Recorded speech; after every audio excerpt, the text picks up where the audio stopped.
That is what the CIS should have been doing. The CIS starfighter fleet comprised of the Vulture, the Hyena class bomber and the droid tri-fighter. In this video we'll kind of focus on the Vulture class.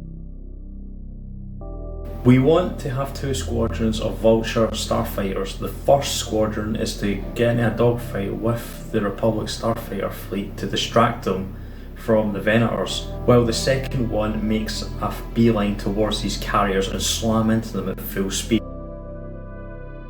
The Vulture's perfect for this role. It's already designed for starfighting with its heavy armaments of blasters, torpedo launchers and Discord missiles.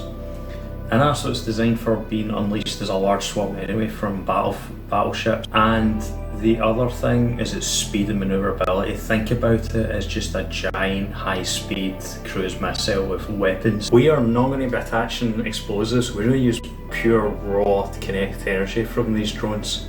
They can travel up to 1200 kilometers an hour, which is about speed of sound in atmosphere. And they have a mass of about 13 tons. Now I got this from one single source that isn't official, so it's the only source I can get, so it's not going to be completely accurate, but just accept this from this video. And if we use the kinetic energy formula, we will be generating 9.4 billion joules. So let's put this into perspective. The NATO 5.56 round generates 1800 joules. The 50 cal round generates 20,000 joules, and then when we go to a APFSDS tank round, that generates 11 megajoules. The BrahMos supersonic cruise missile from India generates 2.5 billion joules. That number sounds impressive, but we all know there's a high chance with the point defense systems on a Venator that it's going to blow the Vultures into smithereens. However, because they're travelling at full velocity, even fragments of debris in space is really deadly. If we look at these for examples in the International Space Station with the Canadarm here. That's a lot of damage! And we can look at these other tests that ESA have been doing with even a ball bearing to a large lump of aluminium. Now that's a lot of damage! Also picture the mayhem that one Vulture class could actually do if it's blown to smithereens, because look at the video clip here. Look how closely tight knit the starfighters fly in formation. Just one just flying in, getting blasted to smithereens just creates a massive shotgun effect of just debris just spraying everywhere. Like one could potentially take out multiple fighters just with one drone.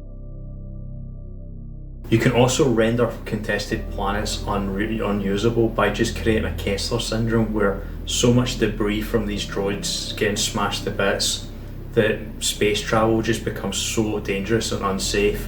And also it'd be really expensive in terms of not just time, but also money for the Republic to clean up. So would the CIS win the war with this strategy? Short answer is no. Long answer is no. But seriously, the CIS was destined to fail.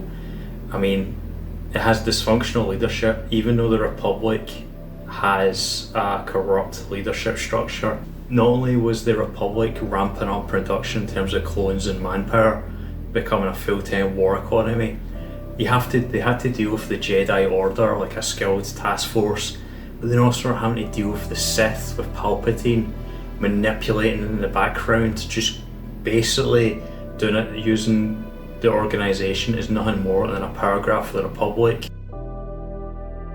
Even though I don't think the CIS could win this war even with this strategy, however, they could extend this war and make it far more bloodier for the Republic. But that's enough for me. What about you guys? What would you think that the CIS can employ, and what strategies you think they could use to actually win the battle? Let me know in the comments, and I will have more breakdowns in sci-fi, so don't forget to subscribe and keep in touch with my channel.